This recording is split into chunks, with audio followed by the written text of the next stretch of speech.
السلام علیکم ورحمۃ اللہ وبرکاتہ۔ اپنی شخصیت کو خوش مزاج بنانا بہت اچھا ہے، کیونکہ اس سے اخلاق بہتر ہوتا ہے اور دوسروں کے ساتھ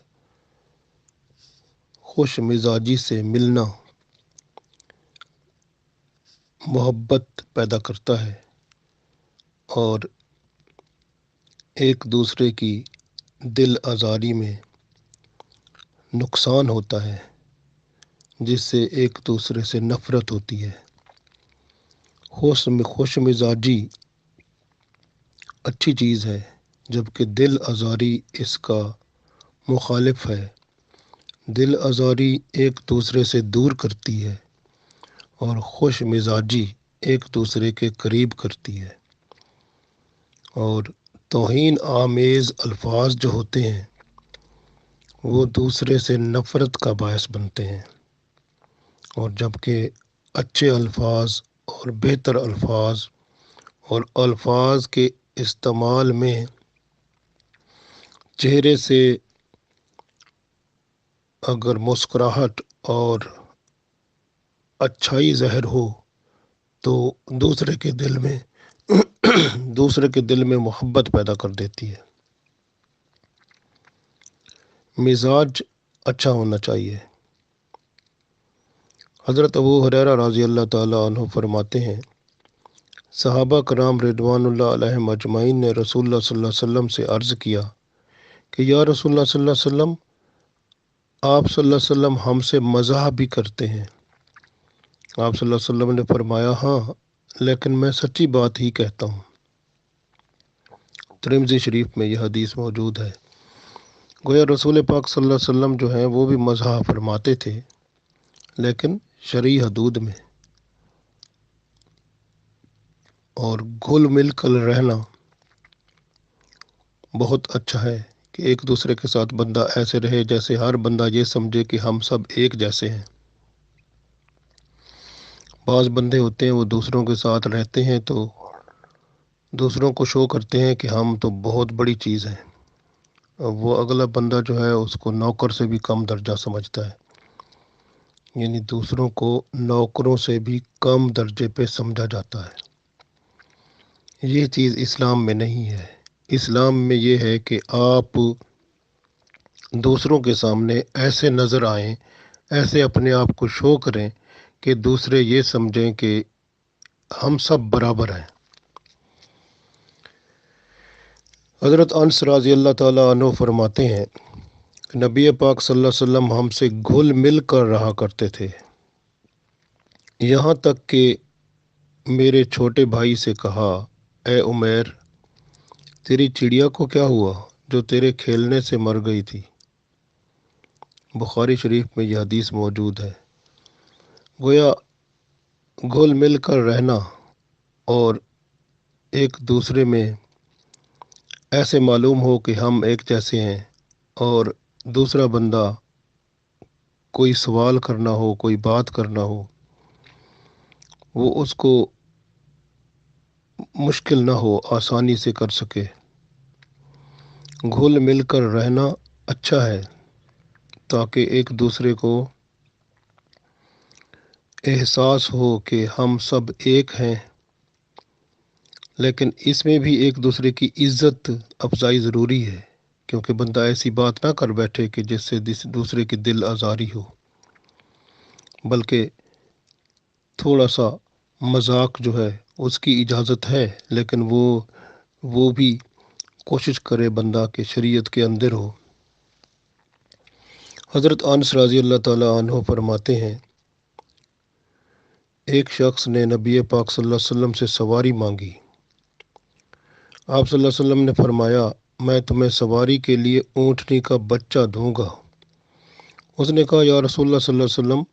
اونٹنی کا بچہ میں کیا کروں گا؟ آپ صلی اللہ علیہ وسلم نے فرمایا، اونٹنی کا بچہ بھی تو اونٹ ہی ہوتا ہے۔ تو دیکھیں کتنی خوبصورت طریقے سے مزاح کے ساتھ آپ صلی اللہ علیہ وسلم نے بیان فرمایا۔ یہ ترمذی شریف میں حدیث موجود ہے۔ تو گویا دوسروں کے ساتھ مزاح کے ساتھ محبت کے ساتھ بات کرنا، جس سے دوسرا بھی خوش ہوتا ہے اور بات میں بھی جان پیدا ہو جاتی ہے، اور جس کو کہتے ہیں کشش ہوتی ہے بندہ دوسرے کے ساتھ، وہ اس کی محبت دل میں برقرار رہتی ہے۔ تو ایسی محبت اچھی ہوتی ہے جو برقرار رہتی ہے، یعنی قائم رہے۔ یہ نہ ہو کہ بندہ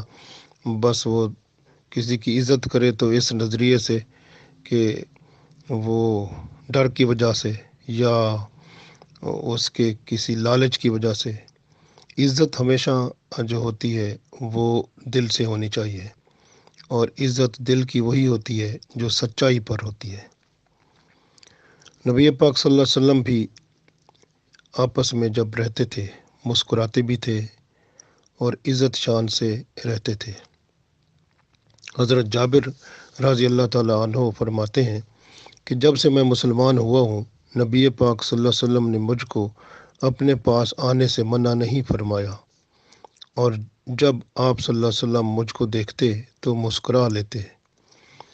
دیکھیں نا، آپ صلی اللہ علیہ وسلم جب دیکھتے تھے صحابہ کرام رضوان اللہ علیہم اجمعین کو تو مسکرا لیتے تھے۔ یہ مسلم شریف میں حدیث موجود ہے۔ تو گویا حضرت جابر رضی اللہ تعالیٰ عنہ کا یہ فرمانا کہ رسول پاک صلی اللہ علیہ وسلم کے پاس میں بار بار آتا تھا تو آپ صلی اللہ علیہ وسلم منع نہیں فرماتے تھے۔ اور یہاں پر یہ ہے کہ بار بار آنا یا بار بار کسی سے بات کریں اگر، تو اگلا بندہ ضد کرتا، چڑ جاتا ہے اور لڑائی پہ آ جاتا ہے۔ ایسی بات نہیں ہونی چاہیے۔ اگر کوئی ضروری بات ہوتی ہے جیسے آپس میں، تو بندے کو خود بھی احساس کرنا چاہیے کہ دوسرے کو ایسے تنگ نہیں کرنا چاہیے، بلکہ ضروری بات ہو تو ضرور کرنی چاہیے۔ بار بار بھی کر سکتے ہیں اگر ضرورت پڑتی ہے تو، لیکن ایسا نہیں ہے کہ اگر فضول باتوں میں اور اس طرح دوسرے کو تنگ کرنا، وہ چیز اچھی نہیں ہے، اس سے دل آزاری ہوتی ہے، اور دل آزاری جو ہے گناہ ہے۔ اور ہنسنا، کم ہنسنا بہتر ہے، اور زیادہ ہنسنا دل کو مردہ کر دیتا ہے۔ حضرت ابو ہریرہ رضی اللہ تعالیٰ عنہ فرماتے ہیں کہ نبی پاک صلی اللہ علیہ وسلم نے فرمایا، قسم ہے اس ذات کی جس کے ہاتھ میں میری جان ہے، اگر تم اس چیز کو معلوم کر لو جس کو میں جانتا ہوں تو تم زیادہ رو اور بہت کم ہنسو۔ بخاری شریف میں حدیث موجود ہے۔ گویا ہنسنا جو ہے، زیادہ ہنسنا دل کو مردہ کرتا ہے، اور کوشش کرنی ہوتی ہے کہ جو ہے دنیا بہت تھوڑے عرصے کی ہے، اس میں کچھ اچھے کام کرتا جائے بندہ، زیادہ بہتر ہے۔ ہنسنا جو ہے یہ اچھا عمل نہیں ہے، اور ہنسنا جو ہے وہ ہا ہا ہا ہا اور اس طرح کرنا، یہ شیطانی عمل ہے، پیغمبروں سے ثابت نہیں ہے اور نہ صحابہ کرام سے۔ آپ کسی کو بھی دیکھ لیں، کسی پیغمبر کی سیرت پڑھیں، کہیں سے بھی آپ کو نہیں ملے گا کہ کوئی پیغمبر جو تھے اتنے زیادہ ہنستے تھے۔ تو پیغمبروں کی سنت ہے وہ مسکراتے تھے، اور شیطان کی جو عادت ہے وہ ہے ہنسنا، کہہ لگانا۔ تو کہہ لگانا جو ہے وہ تو یہاں تک آتا ہے شریعت میں کہ جو بندہ کہہ لگا کے ہنستا ہے، جب مرے گا قبر میں اندھیرا ہوگا۔ تو مسکرانا اچھا ہے۔ حضرت عبداللہ بن حارث رضی اللہ تعالیٰ عنہ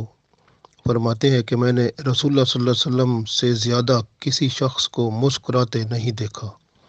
ترمذی شریف میں حدیث موجود ہے۔ گویا مسکرانا بہت اچھا ہے۔ چہرے پر ہر وقت سختی رکھنا اور ایسے گھور کے جیسے پتہ چلتا ہے کوئی دشمن دیکھ رہا ہے، اس طرح سے نہیں اچھا۔ یہ ایک دوسرے سے دوری اور جدائی ہوتی ہے اور نفرت پیدا ہوتی ہے۔ بہت زور سے ہنسنا تو میں نے آپ کو عرض کیا کہ یہ ویسے بھی پسند نہیں ہے، اور نہ اسلام کے اندر اس کی اجازت ملتی ہے۔ حضرت عائشہ رضی اللہ تعالیٰ عنہ فرماتی ہیں، میں نے کبھی آپ صلی اللہ علیہ وسلم کو پورا ہنستے نہیں دیکھا کہ آپ صلی اللہ علیہ وسلم کا تالو بھی دیکھ لیتی۔ تو آپ صلی اللہ علیہ وسلم مسکرایا کرتے تھے، بخاری شریف میں حدیث موجود ہے۔ تو ہنسنے کی بجائے اگر ٹائم ملے تو بندہ اپنے گناہوں کو دیکھے اور روئے، اور چند دن کی زندگی کو دیکھ کے آخرت کو ذہن میں لائے، اور وہ کیسا دن ہوگا جب اللہ کے سامنے پیش ہوں گے، اور اس کے بعد کیا ہوگا، یہ ساری چیزیں دل میں لا کے، ذہن میں لا کے پھر دیکھے۔ جیسے کہ حضرت ابو ہریرہ رضی اللہ تعالیٰ عنہ فرماتے ہیں، نبی پاک صلی اللہ علیہ وسلم نے فرمایا ہے، اس ذات کی قسم جس کے ہاتھ میں میری جان ہے، اگر تم جانتے جو میں جانتا ہوں تو روتے زیادہ اور ہنستے کم۔ بخاری شریف میں یہ حدیث موجود ہے۔ گویا یعنی دنیا جو ہے بہت کم دنوں کی ہے، بہت چند عرصے کی ہے، اور اس کے بعد جو آخرت والا معاملہ ہے وہ ہمیشہ کا ہے۔ یہاں پر ایک تو بندہ دیکھے تو اپنے اوپر ہی، اپنے گناہوں پہ، اپنی کوتاہیوں پہ بندے کو رونا آتا ہے، اور پھر جب دوسروں کو دیکھے تو اور زیادہ، اور دوسروں کے ظلم و ستم اور ماحول کو دیکھے، جو ماحول چل رہا ہے باہر، اور کس طرح سے لوگ کس طرح پیش آ رہے ہیں دوسروں کے ساتھ، تو رونا ہی آتا ہے۔ حضرت بحث بن حکیم رضی اللہ تعالیٰ عنہ اپنے دادا سے روایت کرتے ہیں کہ میں نے رسول اللہ صلی اللہ علیہ وسلم کو فرماتے سنا، افسوس افسوس ان لوگوں پر جو ہنسانے کے لیے قصے سناتے ہیں اور پھر جھوٹ بولتا ہے۔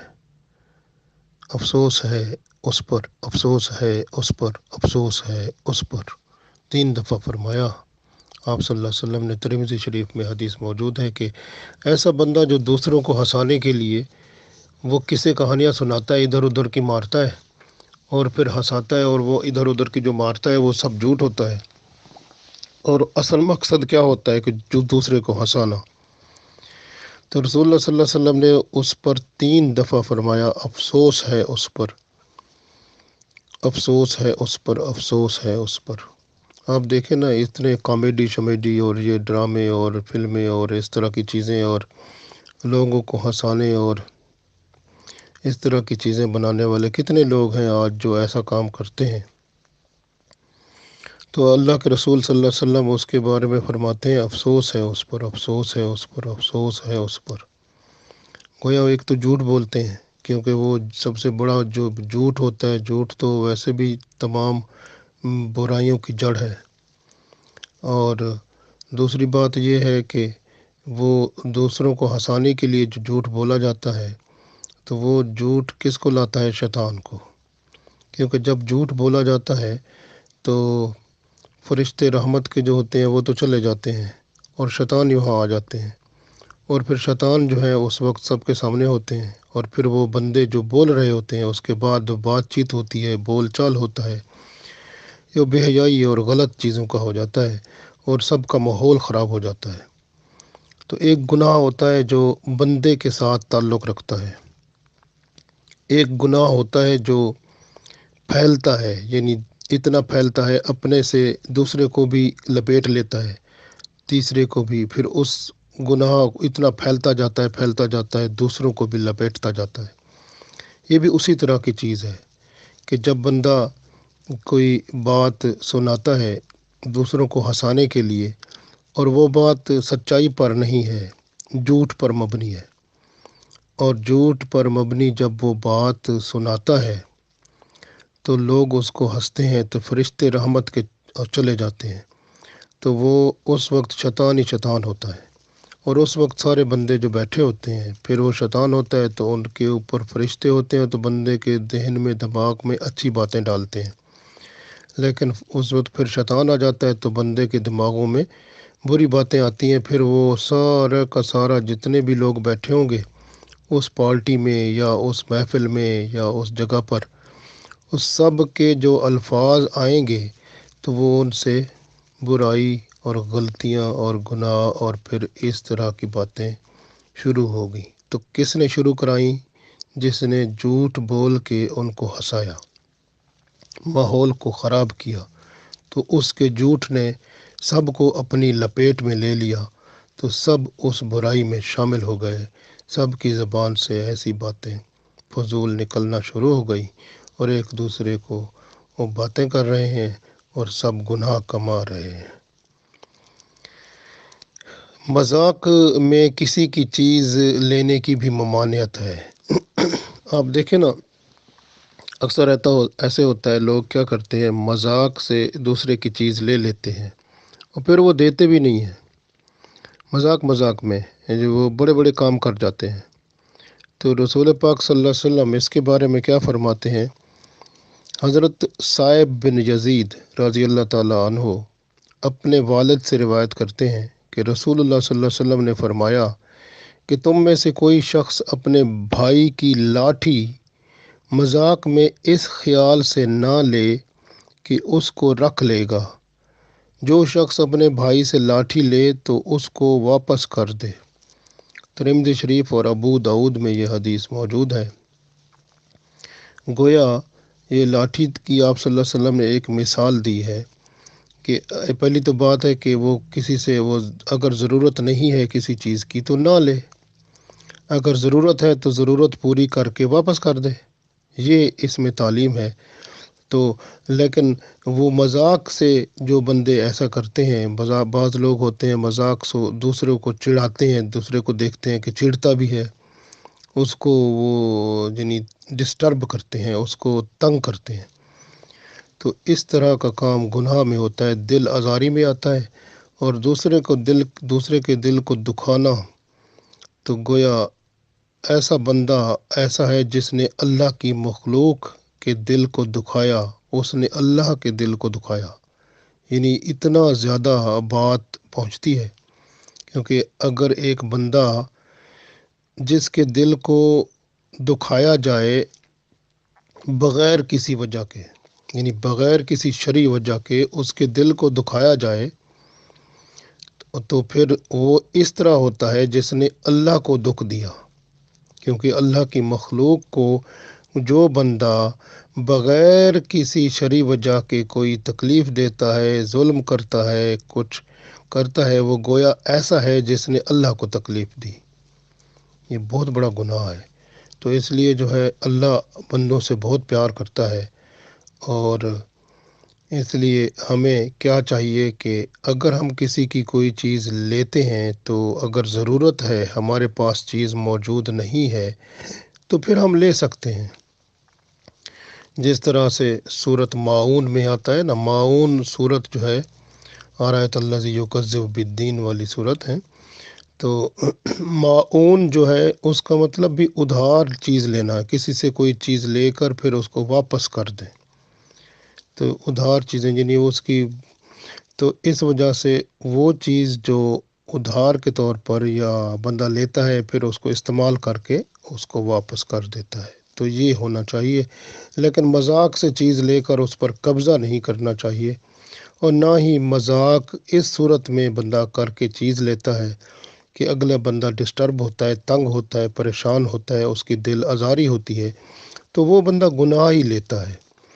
ترمذی شریف اور ابو داؤد کی اس حدیث نے ہم سب کی آنکھیں کھول دی ہیں کہ ہم بھی اگر کوئی چیز کسی سے لیتے ہیں تو پہلی تو بات یہ ہے کہ مذاق سے نہ لے بندہ، دوسری بات یہ ہے کہ اگر اپنے پاس نہیں ہے اور ضرورت ہے،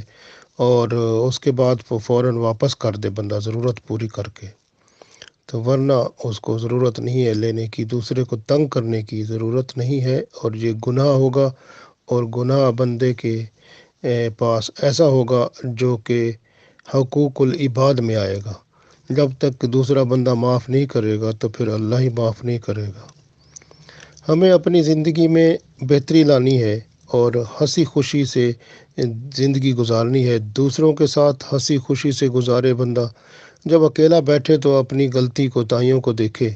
کہ مجھ میں کتنی گناہ اور غلطیاں ہیں، تو اللہ سے معافی مانگ لے، اللہ تعالیٰ معاف کرنے والا ہے، مہربان ہے۔ اس طرح سے اس چھوٹی سی زندگی کو پرسکون طریقے سے گزار لے بندہ، تاکہ آخرت بہتر ہو جائے۔ اللہ تعالیٰ ہم سب کو توفیق دے۔